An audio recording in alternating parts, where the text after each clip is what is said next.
आनंद पर्वाच्या उत्साहाची आता जी काय सांगता होत आहे, गणेश विसर्जन मिरवणुकीला सुरुवात झालेली आहे। मानाचे पाचही गणपती ऑलमोस्ट बेलबाग चौक क्रॉस करून आता पुढे लक्ष्मी रोड करून मार्गस्थ होत आहेत विसर्जन मिरवणुकीला। आणि याच विसर्जन मिरवणुकीला पारंपरिक वाद्यांसह जे पहिलं वाद्य आहे शंखनाद, केशव शंखनादने सगळ्या मानांच्या गणपतीला जे आहे त्याचं वादन केलेलं आहे। आणि आता शनिवार चौक या ठिकाणी जवळपास 300 लोकांनी शंखनाद केलेला आहे आणि पुणेकरांची जी मनं आहेत ती जिंकलेली आहेत। वेगवेगळ्या प्रकारची तुम्ही थीम घेऊन येता, यावेळेस तुम्ही कोणता शंखनादातनं स्वर किंवा ध्वनी केली?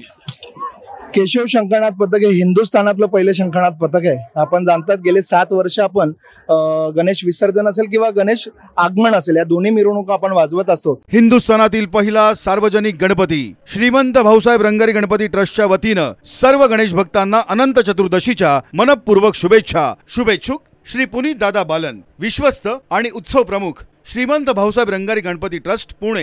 दरवर्षी 100-125 संख्या असते, पण ह्या वर्षी आमची 300+ संख्या आहे।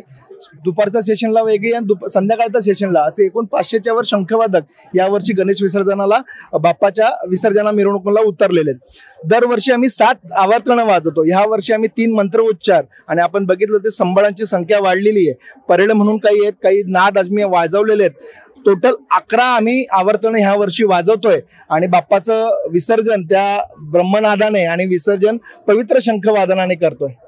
निश्चितच गणरायाला जो गणरायाचा आपला महोत्सव असतो त्याचा राज्य महोत्सव म्हणून या गणेशोत्सवाला राज्य सरकारने मान्यता दिलेली आहे आणि पारंपरिक वाद्यासह 11 आवर्तन करत वेगवेगळ्या प्रकारचे ताल करत त्यावेळेस शंखनादने एक वेगळा उपक्रम पुणेकरांसमोर आणलेला आहे। कॅमेरामन ऋषिकेशसह मी प्रीतम पुरोहित, डिजिटल प्रभात, पुणे।